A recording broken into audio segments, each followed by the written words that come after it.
Bienvenidos a esta edición de Panorama. Le cuento, vamos a centrar nuestra mirada en dos o tres temas interesantes, por cierto. Uno, para darle continuidad a lo que hablábamos la semana pasada respecto de el nuevo Código Civil y Comercial, puntualmente sobre uno de los aspectos que tiene que ver con la línea de Rivera, que tiene que ver con el Camino de Sirga. Y esta semana vamos a poner en pantalla el testimonio de una de las integrantes de la comisión redactora de este código, la reconocida abogada, jurista, Aida Kemelmacher de Carlucci. Vamos a hablar de política y de elecciones en la ciudad de Neuquén con Laura Plaza, una colega que ahora ha decidido incursionar en el ámbito de la política partidaria y presentarse como candidata a concejal por la fuerza hegemónica a nivel provincial como es el MPN, en esta compulsa por los cargos tanto de intendente como de la renovación parcial del Consejo Deliberante en la ciudad capital. Y vamos a hablar también de fruticultura. ¿Por qué?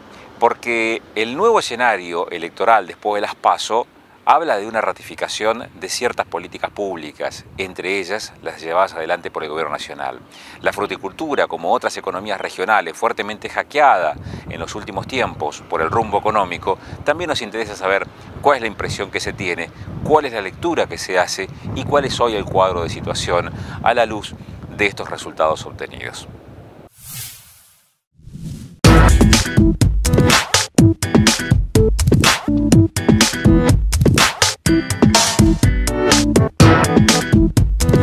Premio Energía Neuquina. Demostrá cuánto sabés de hidrocarburos. Si sos estudiante del secundario de cualquier localidad de la provincia de Neuquén, podés rendir online la primera etapa y empezar a acumular premios importantísimos. Tablets, notebooks y un viaje a Tecnópolis con todo pago.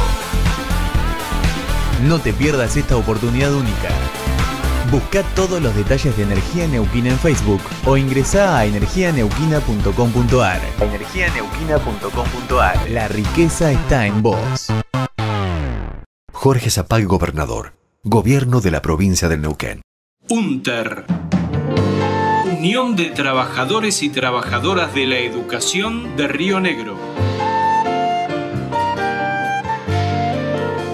Vos con tu idea, yo con la mía. Pero vamos juntos, compañeros, en la lucha. Que el comunicado denuncie públicamente la situación que vivimos los trabajadores de la educación y los niños en todas las escuelas de la provincia. Por eso vamos a seguir luchando, compañeros, por nuestros derechos, por salarios dignos, por puestos de trabajo y por escuelas sin condiciones. UNTER. 40 años de lucha y compromiso en defensa de la escuela pública.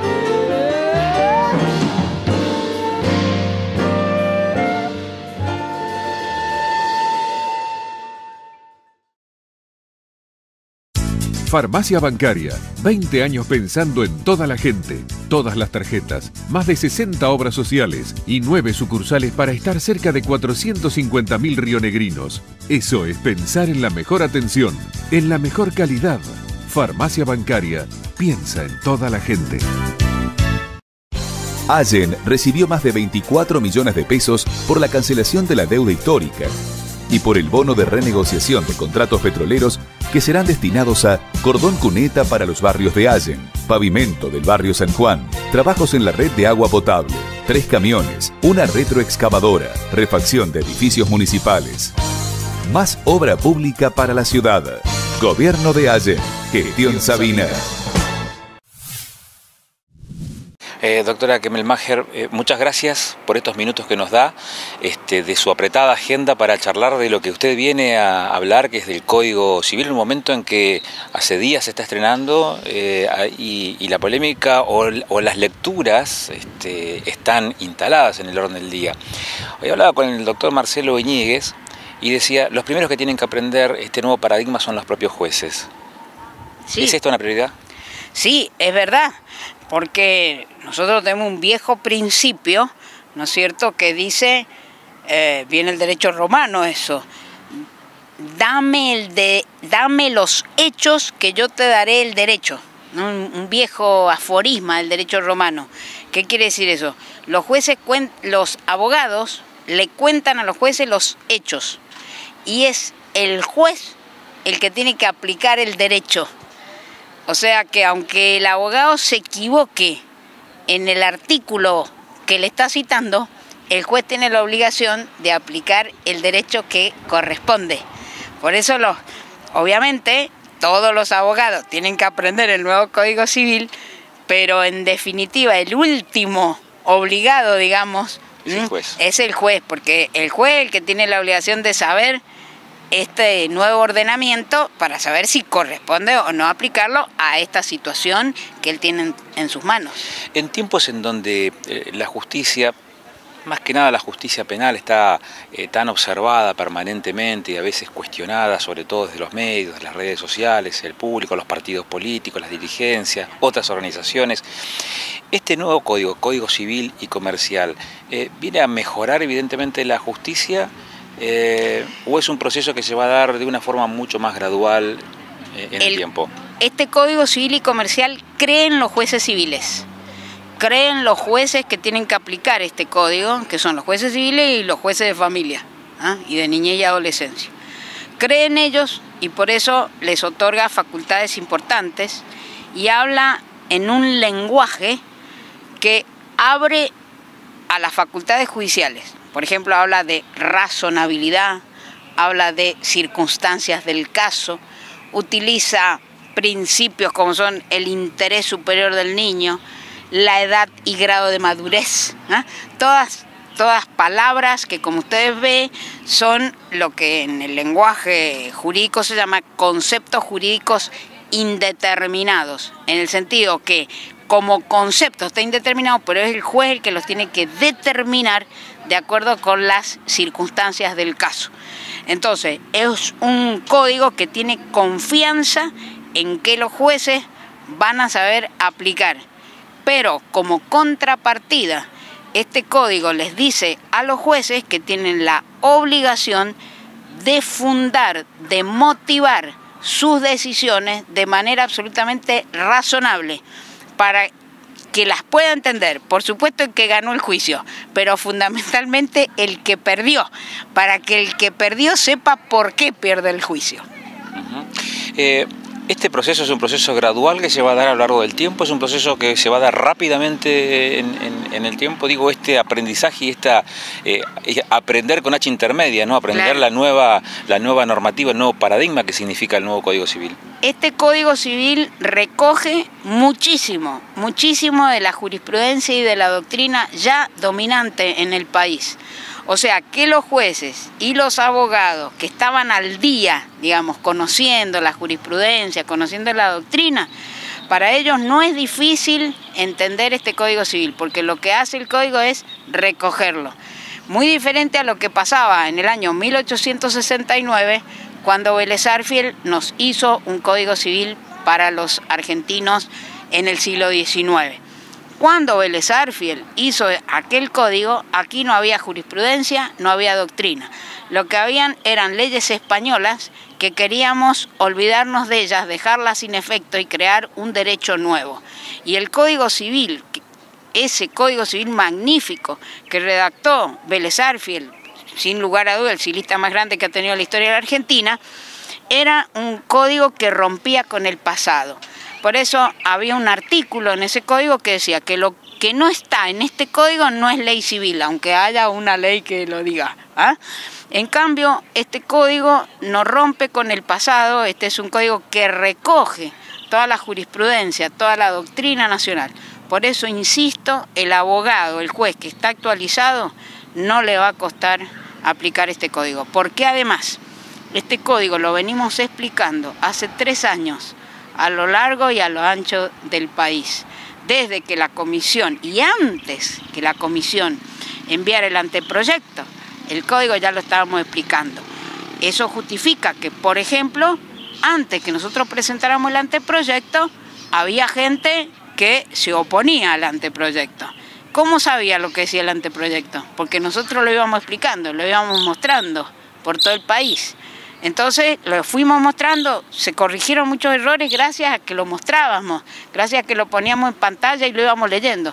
Entonces acá hace 4 años que esto se viene digiriendo, si usted si pudiéramos utilizar esta palabra.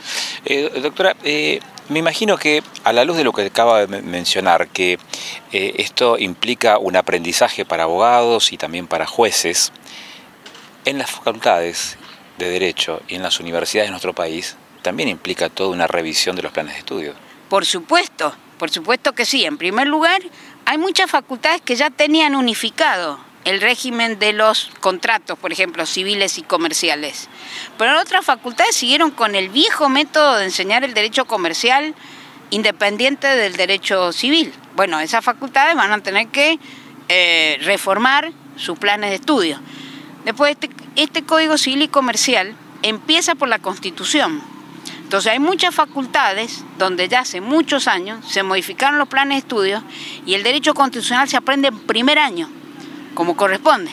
Pero otras facultades que siguen a la vieja usanza, donde el derecho constitucional se aprende en tercer año o cuarto.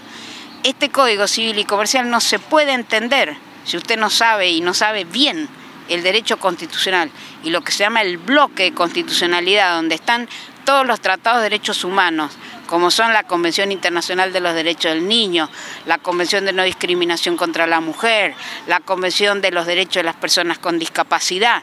Todo esto usted lo tiene que saber antes de empezar a leer el Código Civil. Si no, no lo va a entender al Código Civil. ¿Me entiende?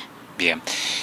Acá, esta región, la de la Nor-Patagonia, que tiene sus particularidades tan distintivas, donde conjuga cordillera y mar, y conjuga producción con turismo, el tema de del agua no es un dato menor. Este código, y esto ha generado una polémica, ha implementado una reducción en lo que se conoce como camino de sirga, de 35 a 15 metros. ¿Cómo se explica, cómo se argumenta desde la comisión redactora, desde la autoría del código, esta innovación que ya algunos están pidiendo reverla?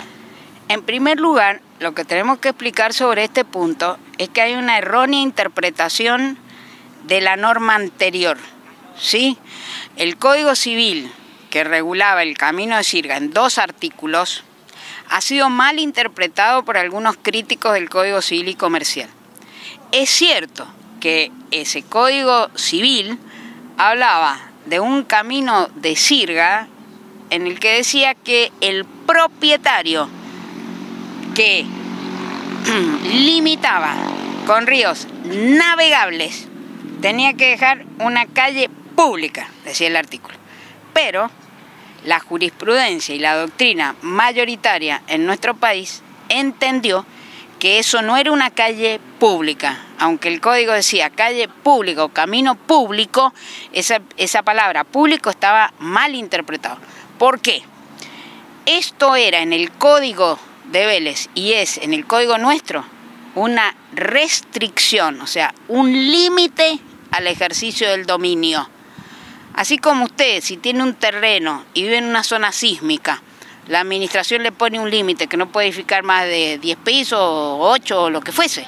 Bueno, así también el que tiene un terreno que limita con un río navegable, no cualquier agua, un río navegable, tiene una restricción. ¿Cuál es esa restricción? Que tiene antes que dejar 35 metros y ahora 15, efectivamente, eso se ha reducido, pero también en el Código de Vélez, cuando el río pasaba por zonas urbanas, es decir, por ciudades, la administración podía reducirlo a 15 metros, usted tiene allí una restricción a ese dominio que es privado, una restricción. ¿Para qué? Para no perturbar la navegación sobre esos ríos, no cualquier cosa. Por eso le digo que hay una errónea interpretación de lo que decía el Código de Vélez y nos dicen a nosotros que nosotros hemos hecho privado una cosa que en Vélez era pública. No, tanto en Vélez cuanto ahora, esos son terrenos privados, pero sujetos a restricciones. Esas restricciones o limitaciones son nada más que a los efectos de la navegación. Así fue interpretado por la Corte de la Nación, incluso en un caso contra Neuquén, en el año 2009. ¿Por qué? Porque el artículo dice que esa restricción es sin indemnización. Y está bien, porque las restricciones o limitaciones no tienen indemnización. Así, cuando a usted le dicen que no puede edificar más allá de 10, el Estado no lo indemniza. Pero si el Estado hace público algo que es privado, a usted lo tienen que indemnizar. Viene la ley de expropiación ahí, ¿no es cierto? Porque usted tiene una constitución que dice que la propiedad privada no se la pueden, usted no puede ser privado de su propiedad sin indemnización. Entonces, vamos, una vez más, las aguas, la mayoría de las aguas son públicas. Eso fue gracias a la 17711 que modificó el Código Civil y prácticamente no dejó aguas privadas. Las únicas aguas privadas son las que nacen y mueren en la misma heredad y no corren por causas naturales. Eso es igual ahora, sigue la 17711. Ahora, el problema son los terrenos que rodean esas aguas. Esos terrenos son privados, con restricciones, como le he explicado. El Camino de Sirga, la restricción era para el uso de la navegación. Como usted ve, ese uso de la navegación hoy es absurdo, porque los ríos no se navegan como en el siglo XIX, que en el que se necesitaba el Camino de Sirga para poner la soga y de ahí estirar. Muy bien. Entonces, ¿qué es lo que innova este código que lo hace más favorable para la gente? Aunque restringe, es cierto, a los 15 metros, pero esos 15 metros también lo podíamos hacer, como le expliqué antes, en el Código de Vélez. Pero, ¿qué es lo que tiene de bueno este código? Este código recoge lo que son los bienes de intereses colectivos. Esos bienes de intereses colectivos son fundamentalmente todos los que corresponden al ambiente. Entonces, hay un artículo en este código, el artículo 240, que es el que no leen los críticos, los que nos dicen que el Camino de Sirga, que antes era público, que ahora es privado, que les reitero, equivocado, porque no era público. Entonces, ¿qué dice ese artículo 240? Que es muy importante. Ese artículo 240 dice que el que está ejercitando derechos individuales, como es el derecho de propiedad que yo tengo sobre las cosas, nunca puedo ejercer ese derecho de propiedad en contra de los bienes colectivos, en contra del ambiente, en contra de la fauna, en contra de nada de lo que es la protección del medio ambiente. Esto no estaba en Vélez y está en este código. Y de ahí va a venir la protección que la gente reclama, no de un Camino de Sirga, que es una figura jurídica que incluso muchos sostenían que había que eliminarla del código, no reducir a los 15 metros, eliminarla porque la navegación ya no se practica de esa manera. No sé si está claro. Muchísimas gracias. Muy ha sido bien. muy gentil, le he quitado muchos minutos de su tiempo, que es apretado, por cierto. Por favor, gracias a usted. Muy amable. Adiós.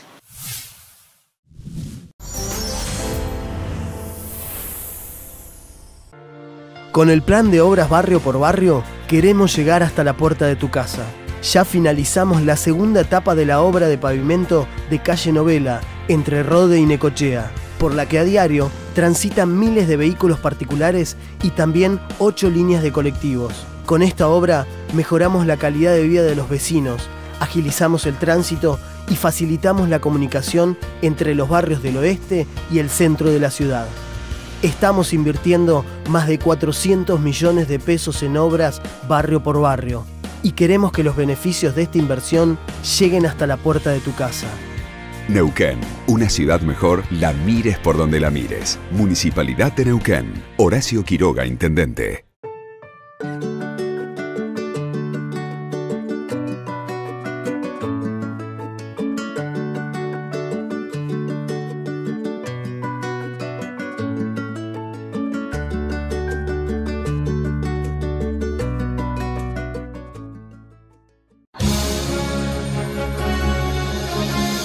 Avanzan a buen ritmo las obras de reconstrucción de 15 kilómetros de cañería del acueducto Arroyo Ventana, que el año pasado fuera destruido por un aluvión, superando el 50% de trabajos finalizados. Se construyó un camino de servicio de 35 kilómetros de largo por 6 de ancho. Se están colocando más de 10.000 metros de nuevos caños de PVC de distintos diámetros, reemplazando a los de cemento destruidos por la fuerza del agua. Y se realizan obras de defensas longitudinales con muros de gaviones para proteger proteger a las nuevas cañerías ante otro fenómeno climático. Una inversión de 55 millones de pesos para aumentar el caudal de agua potable a Sierra Grande, Playas Doradas y el complejo minero. Seguimos trabajando para que cada rionegrino se sienta parte de un proyecto que nos integra a todos. Gobierno de Río Negro, en cada lugar, siempre. Estamos en este bloque de Panorama con Laura Plaza. Laura, muchas gracias por estos minutos que nos ofreces. No, por favor, gracias. Para hablar no solamente de la candidatura como concejal por el MPN, sino además de tu incursión en la política. Nosotros te conocemos desde el ejercicio de la profesión, del periodismo, y muchos más te conocen también respecto de la abogacía, porque además es una persona que se ha formado en el derecho. ¿Por qué esta decisión de incursionar de lleno en la política? Como periodista uno vive hablando con los políticos, y ahora lo haces de otro rol. Ahora son ustedes los que van a hablar conmigo. Sí, realmente es una pregunta que me hacen concurrentemente. ¿Ah, sí? Sí. Y yo que quería ser original. Y bueno, no, pero no en la manera que me la has hecho vos, políticamente correcta. No, en realidad esto tiene que ver con una decisión de vida, como todas las decisiones que he tomado. Quiero decir con esto, con un llamado interior, una vocación por hacer política en el sentido de lo social. Yo siempre sentí que, más allá de mi tarea profesional como periodista y también en la abogacía, con causas sociales importantes, fuertes, había algo más en mí que necesitaba dar, ¿no? En eso que uno dice, yo creo que tengo una misión, yo creo que todos tenemos una misión en la vida, y sentía que no estaba completa únicamente con el periodismo, no estaba completa únicamente con la abogacía, y descubrí a partir de esta convocatoria que me hicieron del Movimiento Popular Neuquino, que era esa, y que tiene que ver con esto, con el hecho de poder representar a los vecinos de Neuquén en una banca, en un cuerpo deliberativo, en un momento de mi vida donde también lo he considerado, porque anteriormente me habían ofrecido y había dicho siempre que no, pero este es un momento en donde mis hijos están grandes, lo cual no quiere decir que me abra del rol de madre, pero sí no les estoy restando a ellos el tiempo de crecimiento y de formación que requieren, y por lo tanto voy a tener más tiempo también para dedicarle al hacer política, a la gestión. Más tiempo para estar con los vecinos, más tiempo para dedicarme a la capacitación, a la búsqueda de respuestas, de soluciones a los problemas que se van planteando. Y además porque Neuquén a mí me ha dado mucho, y algo que me enseñaron mis padres es que en la vida uno tiene que ser agradecido. ¿Vos sos Nick? No. Yo nací en la provincia de Buenos Aires, exactamente. Vengo de afuera, pero bueno, tengo 3 hijos neuquinos. Y el desarrollo profesional que me ha permitido a mí esta comunidad, esta sociedad, la verdad que es lo mejor que me ha podido pasar. Y bueno, creo que es el momento de empezar a devolver algo de lo que uno ha recibido, ¿no? Así que me encuentra en un muy buen momento, creo, en cuanto a bases firmes, que es lo que se requiere, firmeza, lo veníamos charlando, para llevar adelante una gestión política.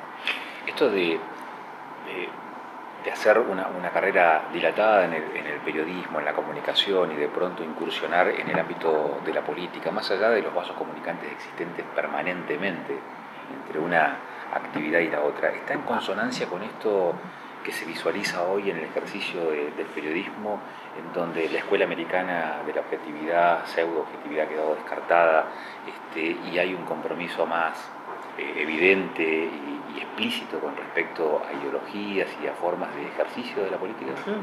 Sí, yo creo que siempre hablo de la honestidad intelectual, ¿no? Y creo que primero lo de la objetividad plena o pura, aquella que quizás estudiábamos o debatíamos en la universidad, no existe desde el momento en que nosotros somos sujetos, y por lo tanto siempre la mirada que tengamos respecto de determinado tema, vos y yo, seguramente tendrá la carga subjetiva que por el hecho de serlo le estamos suponiendo. Desde el punto de vista del análisis, yo creo que cualquier periodista que haga un periodismo crítico y de análisis también deja su impronta en esa realización profesional. Y a partir de la incursión en política, muchos me dicen, ¿dónde está la ética periodística? Bueno, la ética tiene que ver con esta puesta en escena que yo hago frente a los vecinos y que le digo, esta soy yo, así pienso, así actúo, así vivo. Y a partir de ahí, que es lo que yo determino o de alguna manera denomino honestidad intelectual, quien consuma mi periodismo va a consumirlo sabiendo a quién está viendo y a quién está consumiendo y a quién está escuchando. Me parece que hay un juego de traiciones cuando uno asume un rol o un papel en determinadas circunstancias que no es el rol y el papel de uno, ¿no? Cuando trabajamos con el sistema de caretas.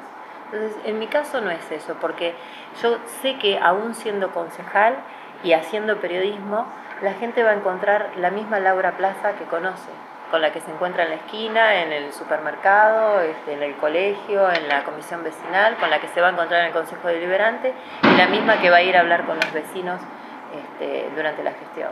¿Cómo visualizás el escenario político, la contienda política, con toda la vehemencia que tiene la política, el ejercicio de la confrontación partidaria, que se vuelve todavía más cruda en momentos como este, de elecciones o previos a las elecciones?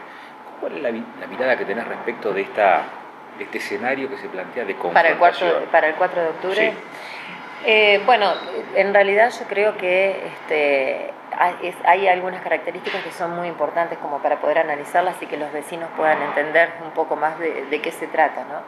Hemos con Pablo Bongiovanni conformado un equipo que ha logrado que la oposición se preocupe al punto tal que se tenga que unir o amontonar, como yo digo, no a través de las ideas y de compartir ideas comunes o ideológicamente ser comunes, ser afines, sino a partir de la necesidad de plantear un escenario para juntar votos para poder ganarnos. El MPN va con una lista propia, con su gente, no se ha sentado a sumar a candidatos de otros partidos, ni ha hecho frentes, ni ha hecho alianzas para este 4 de octubre. Sí, por ejemplo, Río Seco, Quiroga, Mansilla, que a su vez entre sí estuvieron. Río Seco y Quiroga no se pudieron poner de acuerdo para abril, y cada uno fue como candidato a gobernador por la provincia, no les alcanzó, no llegaron, ganó Omar Gutiérrez. Ahora, los que no se pusieron de acuerdo en abril, se pusieron de acuerdo para octubre. Mansilla ha estado enfrentado a Quiroga durante mucho tiempo y de hecho fue quien con Farizano le arrebataron el poder municipal.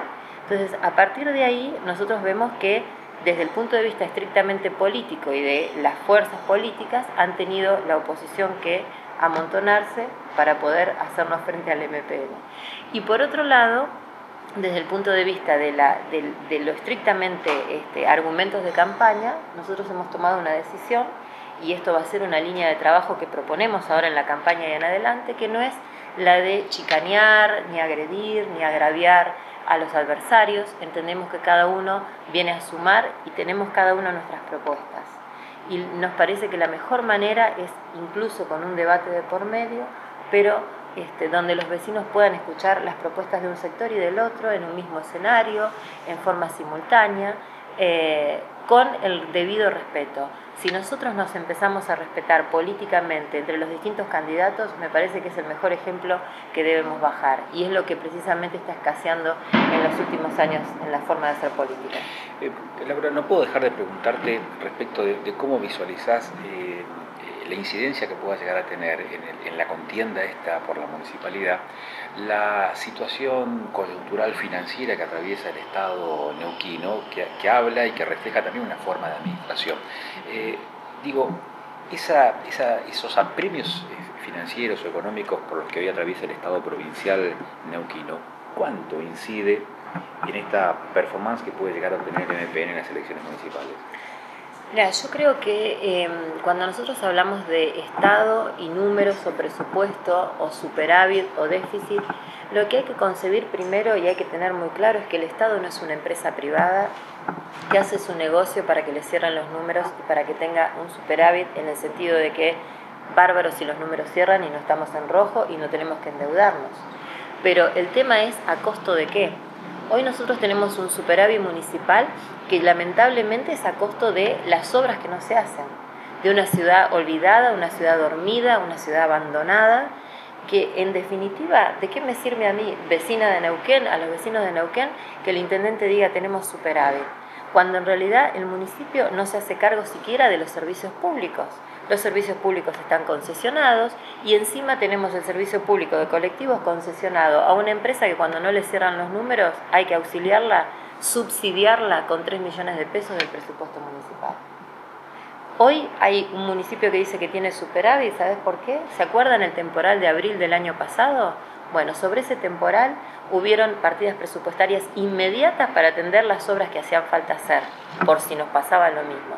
Solamente se ejecutó un 60%. Hay un 40% de plata que se guardó. No sabemos para qué. Seguramente vamos a seguir charlando porque hasta el 4 de octubre tenemos algo de tiempo y algunas semanas. Así que aprovecho la oportunidad para dejar latente, digamos, la posibilidad de establecer un café de por medio de una nueva charla. Por supuesto, almuerzo, cena, lo que usted quiera. No hay Muchas problema, gracias. siempre que sea para compartir nuestra propuesta con los vecinos. Gracias. Muchas gracias.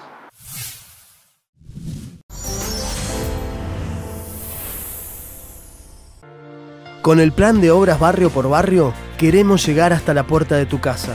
Ya finalizamos la segunda etapa de la obra de pavimento de calle Novela, entre Rode y Necochea, por la que a diario transitan miles de vehículos particulares y también 8 líneas de colectivos. Con esta obra mejoramos la calidad de vida de los vecinos, agilizamos el tránsito y facilitamos la comunicación entre los barrios del oeste y el centro de la ciudad. Estamos invirtiendo más de 400 millones de pesos en obras barrio por barrio y queremos que los beneficios de esta inversión lleguen hasta la puerta de tu casa. Neuquén, una ciudad mejor, la mires por donde la mires. Municipalidad de Neuquén. Horacio Quiroga, intendente. Neuquén informa. El gobernador Jorge Zapag presidió la ceremonia de la presentación de los Juegos Binacionales de la Araucanía 2015, que se desarrollarán del 28 de septiembre al 3 de octubre en la provincia de Neuquén. Durante su discurso, el gobernador hizo referencia a las múltiples obras que se llevan a cabo en la provincia para poner a punto las sedes donde se realizarán las distintas competencias. En Chosmalal se inauguró un hito a la mitad de la Ruta Nacional 40, una obra arquitectónica del escultor Alejandro Santana, que indica la mitad de la traza de dicha vía histórica de comunicación que une al país de norte a sur. Con la mirada en Vaca Muerta, la provincia capacita en oficios. Más de 1.500 personas se inscribieron en las capacitaciones que se dictan desde el Consejo Provincial de Educación. La expectativa generada por el auge hidrocarburífero convocó a personas interesadas en aprender albañilería, soldadura, gas y electricidad. Adjudicaron las obras de 4 mataderos de tránsito provincial. Se firmaron los contratos para la construcción de establecimientos de faena en Aluminé, Loncopué, Añelo y Andacollo. Se invertirán más de 120 millones de pesos y beneficiarán a más de 3.000 productores. Jorge Zapag, Gobierno del Neuquén. Más infraestructura para vivir mejor. El intendente Río Seco verificó el avance de obra del nuevo acueducto Buena Esperanza. Una obra que se anticipa a los problemas del verano, con una inversión del municipio de 34 millones de pesos y 17 kilómetros de caño metálico nuevo. Gestión Río Seco. Gestión para el desarrollo. Jorge Figueroa, muchas gracias por estos minutos que nos ofrece. Para hablar de cómo se interpreta desde el sector de la producción lo que está pasando en estos últimos días. La fruticultura en crisis, como varias de las economías regionales. En un momento coyuntural interesante porque hay una ratificación de determinadas políticas públicas. ¿Cómo se visualiza desde el sector? ¿Qué lectura se hace de lo que nos ha estado pasando a la luz de las negociaciones que llevan ustedes con el gobierno provincial, con el gobierno nacional? Sí, respecto a lo que uno vislumbra a nivel nacional, dice poco hoy si va a ser una ratificación del modelo o no, el hecho de que Scioli haya ganado, en este caso, las pasos. Y tampoco se ha hablado mucho, los equipos económicos del resto de los presidenciables, ha hablado mucho en cuanto a cuáles van a ser las políticas a aplicar respecto a las economías regionales en principio y luego a futuro, ¿no es cierto?, con las políticas agrarias. creo que nadie se ha explayado en este sentido y vemos cada día que pasa, vemos que vamos teniendo mayores problemas. Ya hoy por hoy los granos tienen problemas y se están empezando a sumar, ¿no es cierto?, a las mismas problemáticas que estamos teniendo nosotros. No saben qué producir, qué implantar. Los granos cada día en los últimos tiempos vienen bajando en las cotizaciones. O sea, es un escenario en cuanto a lo productivo bastante complicado y no hay de parte de los presidenciables hoy una línea cierta, salvo por allí el equipo de economistas de Massa, que por ahí se ha explayado un poco más, pero no, todos están rondando lo mismo, ¿no? ¿Usted aspira que si es Scioli el agraciado, digamos, en la próxima contienda electoral, sea una continuidad o aspiran a que haya efectivamente algún tipo de variante en el rumbo económico? No, tiene que haber, de hecho tiene que haber un cambio, esta economía, como todas las economías regionales del país, no soportan más el hecho o sea, no tienen previsibilidad de futuro, no alcanzan los mercados, sea porque hayan devaluado los países quienes nos compran a la producción, o porque nosotros tengamos los costos muy altos, o porque tengamos un dólar muy valorizado. Esto de alguna manera se tiene que rever y se tienen que buscar mecanismos de compensación que nos permitan, ¿no es cierto?, en los próximos años empezar a mejorar todo lo que es el sistema productivo, ¿no? Esta semana ha sido una semana de reuniones también. Han tenido reuniones con Beretilnec, que es el gobernador de la provincia de Río Negro. Hay un acercamiento en las posiciones. ¿Cómo se interpreta esto, Figueroa?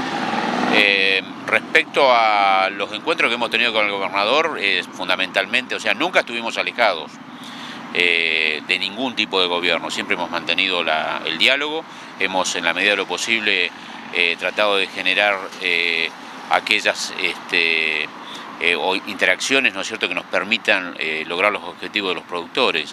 En el caso, por ejemplo, del gobernador, el pedido puntual era que los recursos y el acompañamiento que estaba llevando adelante el gobierno de la provincia lo acortara en el tiempo para que así sirviera a los efectos que nosotros lo habíamos pedido, ¿no? Fundamentalmente el hecho de que estos recursos, si llegaban en octubre, nos iban a generar a nosotros la posibilidad de no usarlo para lo que queríamos, que es la poda fundamentalmente, ¿no? Te imaginas que a mediados de octubre tener una cuota de poda, estamos recién con frutos cuajados, con un estado fenológico en las plantaciones ya avanzado, y no íbamos a tener los resultados que se pretenden, ¿no?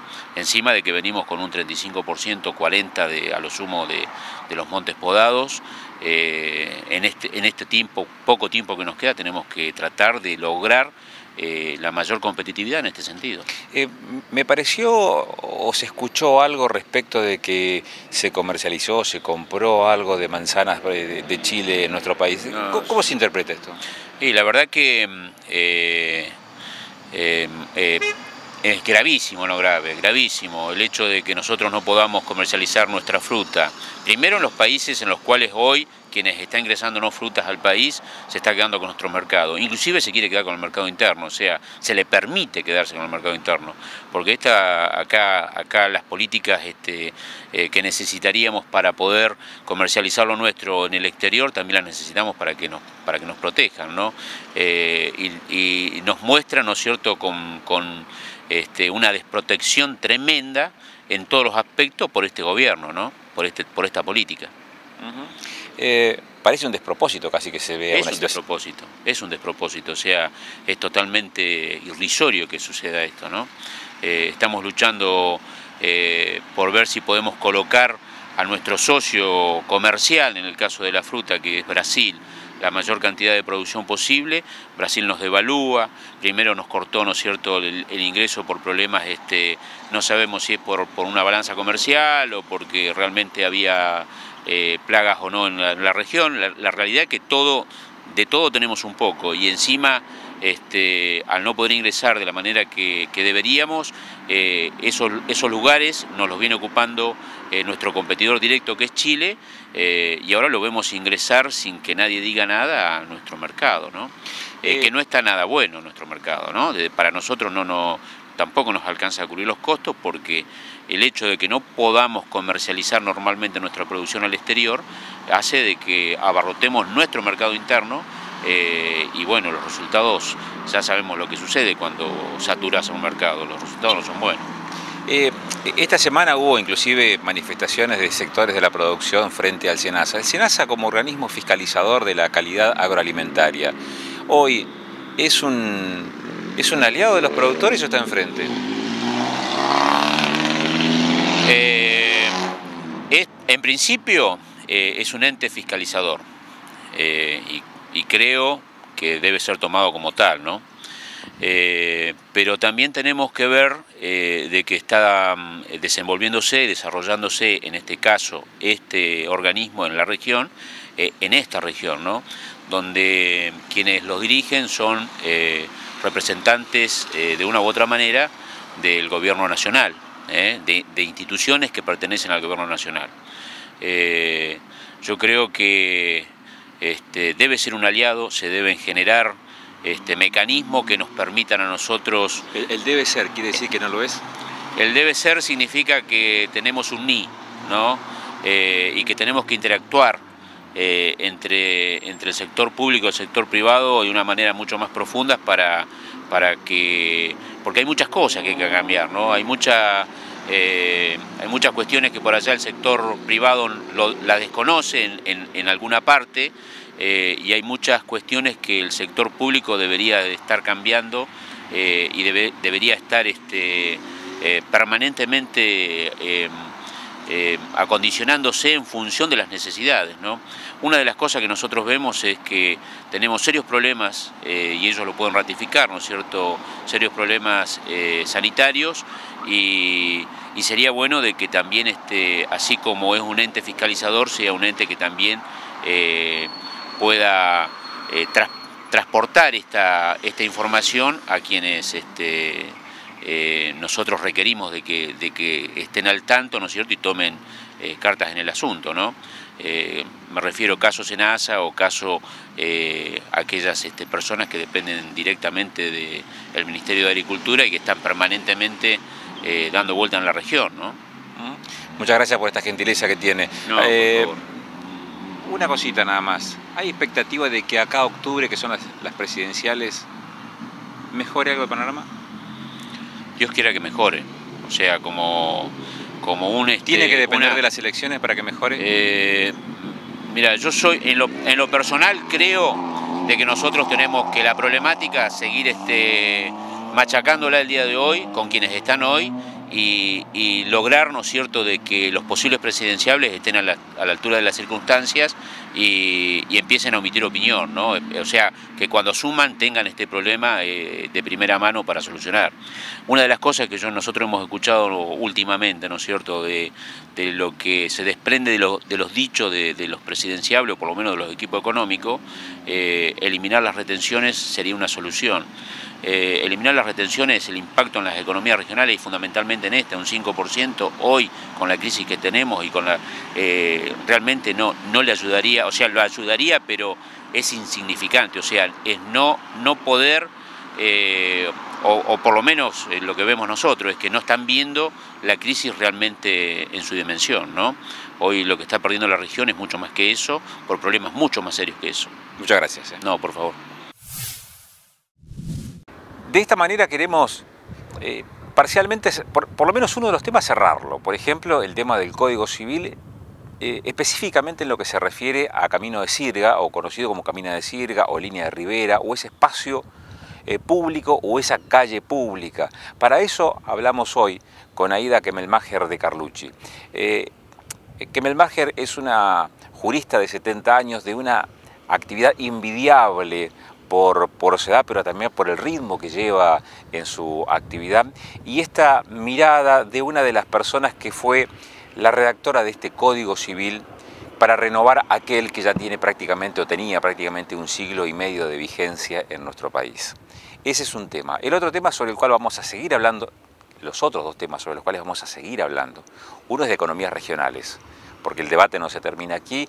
Hoy escuchamos el testimonio de Jorge Figueroa, presidente de la Federación de Productores de Fruta de Río Negro y Neuquén, haciendo una evaluación sectorial, pero también política, a la luz del resultado de las elecciones primarias y simultáneas en todo el país.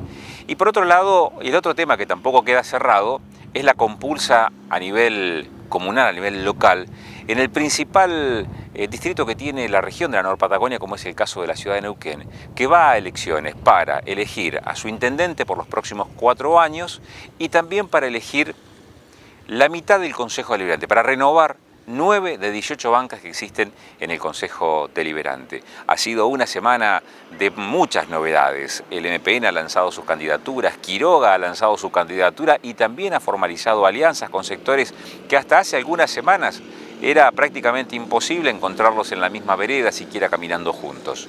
Hoy están haciéndolo con vistas a estas elecciones municipales. Seguiremos estos temas de aquí hasta el día de las elecciones. Nos vemos en 7 días. Muchas gracias.